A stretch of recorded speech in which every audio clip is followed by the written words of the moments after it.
Hello everyone, welcome back to the channel. कैसे हो आप सब? तो यहाँ पे ना आज ये थर्सडे का दिन है। सब प्रिपरेशन चल रही है यहाँ पे। मैंने सबसे पहले यहाँ पापड़ सेक रही हूँ फ्राइडे के इवेंट के लिए। और मौसमी अभी नहीं आई है, उसकी फ्रेंड भी अभी नहीं आई है। थर्सडे का दिन है, वो लोग नाइट में आएंगे, शायद अराउंड 9 बज जाएंगे उन लोग को आते आते। और इसके साथ साथ मैं आप लोगों के साथ आज बात कर रही हूँ। तो आप सबसे पहले तो आप लोगों का बहुत बहुत थैंक यू। सब ने मुझे बहुत सारा मोटिवेट किया कि सब ठीक हो जाएगा, और डेफिनेटली सब ठीक हो जाएगा। हम यही विश कर सकते हैं, यही उम्मीद रख सकते हैं। उम्मीद से कायम है दुनिया, कहते हैं ना। उम्मीद तो बहुत बड़ी चीज़ है। तो उम्मीद रखना है, भगवान ऊपर भरोसा रखना है। लेकिन हाँ, एक कमेंट मुझे रिसीव हुआ। मैं वहाँ बिल्कुल भी उनसे नाराज़ तो नहीं हूँ, क्योंकि मुझे बहुत सारे पॉजिटिव कमेंट्स आते हैं। उसके आगे ये एक नेगेटिव कमेंट मेरे लिए मायने ही नहीं रखता है। लेकिन जस्ट उनको मैं थोड़ा सा कहना चाहूँगी। गौरव जी उनका नाम है, शायद मुझे नाम से तो जैन से लग रहा है कोई। तो भाई साहब, सबसे पहले तो उनका कमेंट था कि 121 है आपका, 1.21, उसमें इतना रो रही हो, 1.5 आएगा तो मर ही जाओगी तुम। तो भाई साहब, जो भी आप हो, मैं आपसे बिल्कुल भी नाराज़ नहीं हूँ। लेकिन एक बात कहना ज़रूर चाहूँगी आपसे कि अगर आपकी किडनी ट्रांसप्लांट हुई है तो आपको ये नॉलेज गेन करना बहुत ज़रूरी है कि हर एक की बॉडी डिफरेंट होती है। हालांकि मेरी एक व्यूअर्स है, बहुत अच्छी है, मुझे इंस्टा पे भी रेगुलर फॉलो करती है वो। और उन्होंने अच्छे से उनको जवाब दे दिया है, नाना जी नाम है उनका, कि अगर आपको पता हो तो हर एक की बॉडी की डिफरेंट होती है। वही मैं उनको भी यही रिप्लाई करूँगी कि भाई साहब, अगर यहाँ पे मैं ना माउथ फ्रेशनर और सब कुछ पेपर जो भी है फ्राइडे का सब कुछ मैं यहाँ पे रेडी कर रही हूँ आज। तो सबसे पहले तो आपको पता होना चाहिए अपनी बॉडी का, अपना ब्लड वर्क आपके डॉक्टर से आप पूछो, अथवा तो आपको नहीं पता है तो अपने डॉक्टर से आप पूछिए।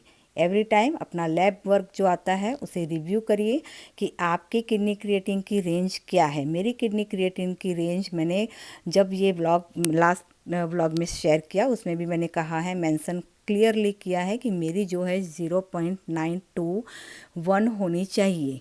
और कई बार 1.1 चला गया है मेरा, और लास्ट टाइम 1.21 तक 2 या 3 बार आया है इस साल के अंदर। मैं इतना टेंशन नहीं लेती हूँ। लेकिन ये 3rd या 4th टाइम आया है, इसलिए मैं टेंशन ले रही हूँ, क्योंकि मेरी किडनी क्रिएटिन हाई है मेरे बॉडी के अकॉर्डिंग। यहाँ पे ना ये गार्लिक मेरा मौसमी चली गई थी, तो गाड़ी थी नहीं, और लहसुन की चटनी बनानी थी, तो मेरी फ्रेंड दे के गई थी। मैं आपको यही बता रही हूँ यहाँ पे। एनीवे, और ये ना गार्लिक पील के लिए मैं फूड प्रोसेसर पे थोड़ा थोड़ा सा यहाँ पे घुमा दे रही हूँ, जिससे इसके छिलके आराम से मैं निकाल सकूँ, क्योंकि बहुत सारी मुझे इसे छिलके निकालने हैं। तो प्लस किडनी क्रिएटिन भी देखी जाती है, जीएफआर भी देखा जाता है, और बर्न क्रिएटिन भी देखा जाता है। मैंने सब आपको मेंशन किया है उस वीडियो में कि ये सारा कैलकुलेट करने के बाद मैंने कहा है कि मेरी किडनी क्रिएटिन ठीक नहीं है, राइट। आपको ये सबसे पहले तो ये होना चाहिए knowledge. Please gain your knowledge for your, क्योंकि अगर आपको किडनी अपनी लॉन्ग टाइम रखनी है। कई बार मुझे कमेंट आता है कि मेरी किडनी क्रिएटिन 1.5 आया है, 1.7 आया है, 2 आ गया है। मैं हर बार कमेंट में भी बोलती हूँ, वीडियो में भी बोलती हूँ कि ये डिपेंड करता है आपकी बॉडी के ऊपर, आपका ब्लड वर्क किस तरह का है। डॉक्टर से पूछिए आपकी रेंज क्या है, ये सारा कुछ कैलकुलेट किया जाता है। और सेकंड, शालिनी जी, बहुत सारा थैंक यू, आपने मुझे विश किया, लेकिन आप थोड़ा सा डर भी गई। आपने कहा कि ये पहली बार हुआ है कि आप मेरी वीडियो देख के डरी हो। तो डरना नहीं है डियर, बिल्कुल भी डरना नहीं है। और जैसे मैंने कहा कि ये मेरे 25 इयर्स किडनी ट्रांसप्लांट को हो गए हैं, उसके बाद अगर ये रिज़ल्ट आ रहा है मेरी किडनी का, तो मैं इस डरी तो हूँ, लेकिन साथ ही साथ मैं अलर्ट भी रही हूँ कि भाई हाँ, अब एज हो गई है मेरी और मेरी किडनी की, दोनों की। अगर मेरी किडनी को अब कुछ होता है तो हीलिंग प्रोसेस बहुत कम होगा, बहुत ही कम। डॉक्टर क्या कहना भी यही है और मेरा भी मानना यही है। हालांकि हम हार नहीं सकते हैं यहाँ पे, कि हमें तो उम्मीद तो रखनी है, हमारा बेस्ट भी देना है। और ये फ्राइडे का दिन आ गया है। नेक्स्ट मॉर्निंग मौसमी आ गई थी, सो मौसमी और उसकी फ्रेंड को जीरा वाली रोटी खानी थी, सो वही ब्रेकफास्ट में बना रही हूँ। तो हाँ, आपका डरना बहुत वाजिबी है, बहुत नाज़बी है कि भाई हाँ डर तो लगता है हर किसी को, तो लेकिन नहीं डियर, अगर आपकी किडनी ट्रांसप्लांट अभी अभी हुई है, यंग हो या ओल्ड भी हो, लेकिन और कोई हेल्थ इश्यू नहीं है बिसाइड दिस किडनी, तो बिल्कुल भी मत डरिए डियर। बहुत लॉन्ग लाइफ जाएगी आपकी, बस टेक केयर करना है, और वही मैं वीडियो में शेयर भी करती हूँ आप लोगों के साथ। तो मैं बिल्कुल भी सॉरी कहना चाहूँगी यहाँ पे शालिनी जी आपको, और हर किसी को भी मैंने कोई डराने के लिए वीडियो नहीं बनाया था, लेकिन मेरे भी एक इमोशंस है ना कि भाई हाँ, मैं अगर हर चीज़ आप लोगों के साथ शेयर कर रही हूँ कि मेरी किडनी अच्छे से इतने साल मैंने मेरा साथ दिया, मेरी बॉडी ने, मेरी किडनी ने, तो अगर डाउन साइड है तो वो भी मैं रखना चाहूँगी आप लोगों के साथ। तो यहाँ पे मौसमी और उसकी फ्रेंड ने ब्रेकफास्ट वगैरह करने के बाद डेकोरेट कर लिया है सब कुछ, और मैं यहाँ लहसुन की चटनी बना रही हूँ। मेरा काम शुरू हो गया है फ्राइडे की शाम के लिए, इवेंट के लिए। सो 26 पीपल के लिए मैं यहाँ पे खाना बना रही हूँ, और मेरी कोई भी हेल्प नहीं है, विदाउट हेल्प। तो आप इससे भी एक मोटिवेट हो सकते हो कि किडनी ट्रांसप्लांट के बाद हम हर कोई काम कर सकते हैं, हर कुछ काम कर सकते हैं, बिल्कुल भी घबराए बिना। घबरा जाओगे तो टूट जाओगे। मैं थोड़ी टाइम के लिए मेरा लैब वर्क देख के थोड़ी सी टूट गई थी, घबरा गई थी, लेकिन फिर से खड़ी हुई हूँ। और ये कई बार होता है हमारे साथ कि हम टूटते हैं, बिखरते हैं, लेकिन खड़े ही हमें ही होना है। और उस भाई साहब को बोलना चाहूँगी अगेन, मैं थोड़ा सा मिस कर गई बीच में, कि भाई देखो, अगर जब मेरी किडनी ट्रांसप्लांट नहीं हुई थी, डायलिसिस पे थी, तो मेरे ही फैमिली मेम्बर्स विश कर रहे थे कि मैं मर जाऊं।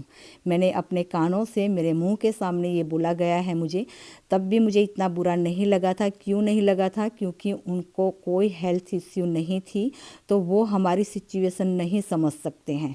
कोई भी नहीं समझ सकता, जब तक आप उस मोड़ से ना गुजरो ना, तब तक नहीं समझ सकते हो। लेकिन अगर आप किडनी पेशेंट हो तो आप ये शब्द किसी को भी मत बोलना। मुझे तो आप बोल गए, कोई बात नहीं, मैंने बहुत सी सारी ये चीज़ें, बहुत सारी बातें मैंने सुनी हैं, और कहते हैं ना एक सर्टन टाइम के बाद यूज़ टू हो जाते हो आप उन चीज़ों से। तो मैं बहुत यूज़ टू हो गई हूँ इस मोड़ पे आके ना। मुझे कोई फ़र्क नहीं पड़ता कोई मुझे बोले कि मर जाओ या कट जाओ, मुझे कोई फ़र्क नहीं पड़ता। लेकिन प्लीज़ प्लीज़ प्लीज़ आप किसी को भी ये शब्द मत बोलना, जिसको भी नॉट ओनली किडनी ट्रांसप्लांट, कोई भी हेल्थ इश्यू किसी को हो ना, तो आप अगर किसी को मोटिवेट नहीं कर सकते हो तो लेकिन डीमोटिवेट मत करना। सबके लिए ये मैं कहूँगी, अगर आपको ये हेल्थ प्रॉब्लम है ना, जिसको वो समझ सकती है ये सारी चीज़ें। और मैंने तो पहले ही कहा है कि मैं ये चैनल कोई भी मैं पैसा कमाने के लिए नहीं कर रही हूँ, या अभी तो बहुत छोटा सा चैनल है। अगर बड़ा भी भगवान की मेहरबानी से हो गया ना, तब भी मैं ये डोनेट के पर्पज़ से ही ये चैनल ओपन किया है कि मेरे जैसे कंडीशन को मैं कहीं ना कहीं हेल्प कर सकूँ।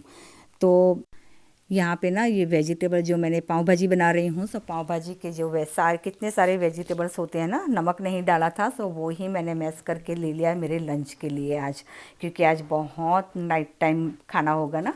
और आज हैंड वॉशिंग बहुत ज़्यादा हो रहा है, इतने सारे बर्तन साथ ही साथ मैं करते जा रही हूँ। तो आपको हाथ दिखा रही हूँ, पूरे फट गए हैं पीछे से, तो क्रैक हो गए हैं। तो ये लहसुन बसन टच कर रहा है ना, तो इतनी सारी जलन हो रही है, लेकिन चले ये भी है।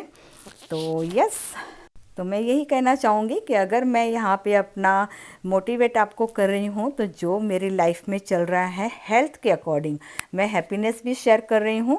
अगर कुछ इस तरह के बहुत सारी लाइफ में प्रॉब्लम है, हर किसी के होती है, मेरे भी लाइफ में है, लेकिन यहाँ मैं अपनी प्रॉब्लम कभी भी नहीं रखती हूँ। आपने देखा होगा एक आध बार मैं टूट गई हूँ, लेकिन फिर मैंने उसे कवर अप भी किया है।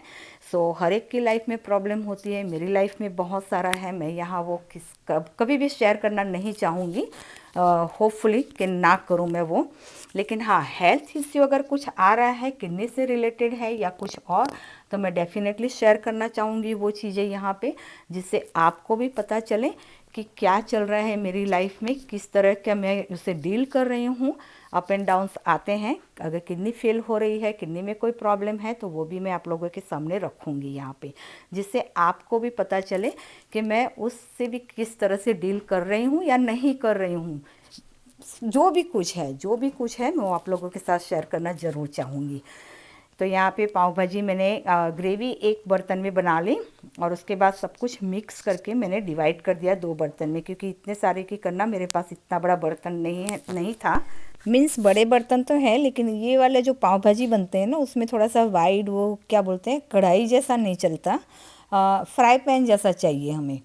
सो अच्छे से वो कुक होने में इसे सपोर्ट कर सके, लेकिन वो वाला मेरे पास इतना बड़ा नहीं है, सो मैंने 2 में डिवाइड कर दिया। सो अच्छे से बस ये उबलते रहेंगे, और उसके बाद मैं यहाँ पे क्या बोलते हैं, राइस भी बना दूँगी, पुलाव बना दूँगी।